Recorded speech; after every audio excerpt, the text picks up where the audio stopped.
Everyone, I am Michelle and I am a new mom. Recently, I left the corporate world to become a stay-at-home mom to our 5-month-old daughter, Madeline. My husband and I are raising our daughter in a small town where houses are spread apart and the only other mother I can walk to is Mother Nature in our backyard. Living in the woods and embarking on this new journey, I have found some days to be overwhelming, exhausting, challenging, and even isolating. However, raising my daughter has also been extremely rewarding, exciting, and simply put, beautiful. Motherhood can be very emotional. In my experience, I have found mom friends to be the best medicine to help fight postpartum experiences, as well as mentoring me in times of need. I decided to document my journey to help any other moms out there who may be struggling with motherhood as I transition my life from a corporate woman to a country mom. By far, this job isn't glamorous, and I'm going to open my daily life to you guys so you can see motherhood in the purest form. Most days, I won't be wearing makeup on camera, and I'll admit I might not even have brushed my hair, but all that is put aside when you're raising a little one. Each week, I will release a new episode discussing all aspects from my pregnancy and birth to our nursery and essentials. I love making new mom friends, so please leave comments if you have any questions about my videos or simply to share your experiences. When we got married in 2017, we bought our house in an area we knew we could call home forever. We searched about 50 homes before we found our diamond in the rough. Ryan and I spent our first year of marriage renovating our home ourselves. We had weekly projects of redoing our kitchen, painting walls, hanging pictures, and even gutting our bathroom. Since our budget was tight, we stopped going out to dinner and instead invested in locally sourced foods from farm stands and creating healthy and tasty dishes together on Saturday nights. When Ryan and I found our home, we imagined what holidays would be like in this house. It's a family tradition of ours to host a 25-person Thanksgiving dinner, which I can't wait to share with you this year. We have also hosted Mother's Day baby showers, including my own. When Ryan and I found out we were going to be welcoming a little girl into the world, we had limited time to prepare her nursery. I wanted to have the nursery set up for my shower since we were going to host over 50 of our closest friends and family for the first time. During my shower, I had numerous guests tell me they fell in love with Madeline's nursery, and I'm going to share with you guys how to pull off a nursery on a budget. So follow me. We spent several months trying to find the perfect pieces, and as you can see around, it's not a standard nursery in terms of the pieces don't all match with one another. They're kind of mixed match. I usually play with her on the floor in this room, and the dogs kind of come in, we'll sit down together. Come here, baby girl. So yeah. Hey, Madeline, say hi to everyone. So one of the things that I've found, which has been really helpful decorating our home, is, again, shopping on Facebook Marketplace or finding stuff on Craigslist. Like, it doesn't have to be new. At least for us, it didn't. You save so much money. You find really cool pieces, usually older pieces that are made just differently than how they're made today. What people have admired a lot about our nursery has been the fact that it's very mixed and matchy. This bookshelf was actually a built-in when we moved into the house. And I was a little bit overwhelmed because I didn't know if I wanted an entire bookshelf to take up so much space within the nursery. This unicorn over here came from one of our friends when they came to visit Madeline in the hospital. Actually, it's one of my favorite pieces. I love unicorns, and I love anything that looks like handmade stitched. On this shelf, I like to lay out some of the, I call it essentials. Over here we have Madeline's nightgowns, and pretty much I usually, since it's been very hot out, I don't actually put her in a sleep sack when I put these nightgowns on. Her feet are exposed, her arms are covered, so she's usually pretty content. They're a little bit heavier, so on colder nights, or if we put the AC high, I will put her in one of these. Here's some sleep sacks. Here's some towels. If we have to change our outfit midday, these are just easy to grab. She loves the pool, so I take her swimming at least twice a week. So here are all her swimsuits. And then these are just all onesies that, again, in the middle of the night, if we have to do a quick change, they're right at our convenience. So I have these books over here. These were all gifts, some from my shower. I think this Read to Your Bunny they gave me at the hospital when I left. And these were gifts from our family. These are all Madeline's ultrasound pictures as she grew. So I believe she was only like 10 or 11 weeks in this photo. This one, it says she was 12 weeks. This was at our 25-week scan. And this over here was 34 weeks. All in here are additional books, some of which I've purchased. Others were gifts. And I'm going to do a whole segment on the in-depth books that we have. So Madeline's in her crib. She actually doesn't sleep in the nursery quite yet. At 6 months, I plan on moving her from our bedroom over to the nursery. I'm a huge fan of shopping on Craigslist or Facebook Marketplace. You could get really amazing deals and not spend a ton of money on them, like new condition.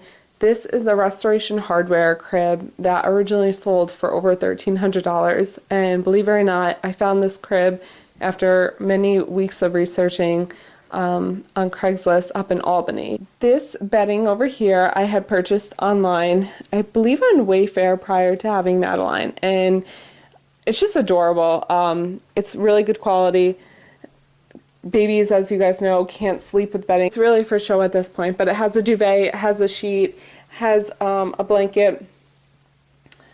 The blanket down here actually had one of those little bears as well, but I had cut that off now that Madeline, as you could see, is reaching and grabbing for everything. I didn't want that to become a choking hazard.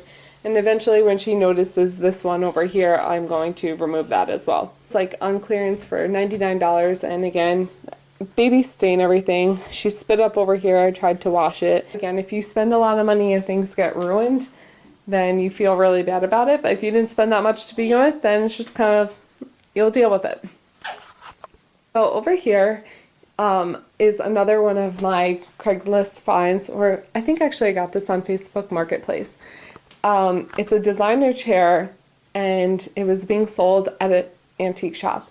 So again, I was about 30 weeks pregnant. My husband and I went over to Rhinebeck, New York, I believe. We picked this beautiful piece up for $100, and it not only is a recliner, but it's a swivel chair. So it was really good when I was still nursing or trying to rock Madeline to sleep at night. It was really peaceful, and we had some alone time and privacy up here, away from all the distractions and the dogs and the cooking in the kitchen and whatnot. So this would come in handy when I was preparing to get Madeline settled down for the night. So my favorite piece in the nursery is this armoire.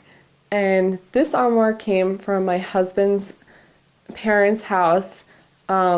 His mom had purchased it years ago, and it's an antique piece. I had it refinished by the painters who came to finish the nursery. And it has always, in their house, it was always one of my favorite pieces. So when we had the baby, I had asked if they would give it to me so that way we can use it as a dresser for Madeline's clothing. And inside, you'll see my child has more clothes than I have in my own closet. Most of these like really cute outfits are from TJ Maxx. So this happens to be one of my favorite ones. I bought this online. It comes with a really cute doll, an adorable little dress. I think it might even have leggings. If not, it does have leggings. I mean, it's so cute. I can't wait for her to wear that. And another one that I found, the quality is amazing on these as well. This also came from TJ Maxx. And I always, like I said, I always keep the tags on things because you just never know if your child doesn't end up using it, and then you found this outfit, which is adorable. I mean, I always buy bigger sizes. This says 6 to 9 months, but there's no way she'll be in this in the next month. If there are any outfits that you see in here that you would like to know where they came from, or like a, close above, please let me know. I'd be happy to share. There's nothing cuter in this world than baby clothes. This horse was in my husband's bedroom when he was growing up, so it's really sentimental to us.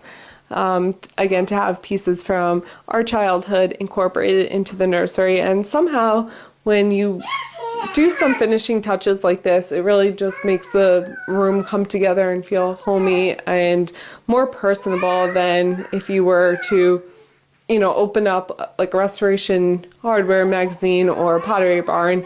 I think these are the touches that people tend to really relate to. Down here, I keep the diapers and her extra wipes. Over here, we have some more medical stuff, some headbands, the nose Frida, some ointments. This basket has all of our swaddles and our spit up cloths, and I always keep extra diapers so I don't have to, I know if I'm running low. These doors, on this door, I just picked this up on eBay, believe it or not. I'm starting to plan Madeline's first birthday party, which will be in February. This is Madeline's closet, and over here I have my pregnancy journal, which I kept when I was pregnant with Madeline. My old baby pictures. This is really cool. This is a briefcase, and it's for all of Madeline's documents by, her social security, her insurance, immunizations. So it's all kept in one folder. And they're labeled, so if you have multiple kids, you know exactly whose files go to who. One of the things that I thought was really clever, I've used these stickers on these bins, so when she outgrows clothing, I know exactly which month for our next baby. Hopefully we have another girl, because I have tons of girl clothes. I'll know that this is newborn, 1 month and 2 month. These are for 4, 3, and 5. So it's just a nice way of staying organized. They're pretty stickers, so why waste them? Up here, we have a couple of other toys. These are for when Madeline grows a little bit older. And this is a really cute set that I got from Bye Bye Baby. And it like really mimics a newborn child being brought into the house. So like a little diaper bag, a stroller. There's even a pack and play in here, as well as one of those floor mats. That's pretty much Madeline's room and nursery. Thank you all for watching. This is my first video, so I hope to get better as we go. So hit subscribe, click the notification bell, and if you have anything else you would like to discuss, let me know in the comments. Thank you all for joining me, and I will see you next week. That's all, folks.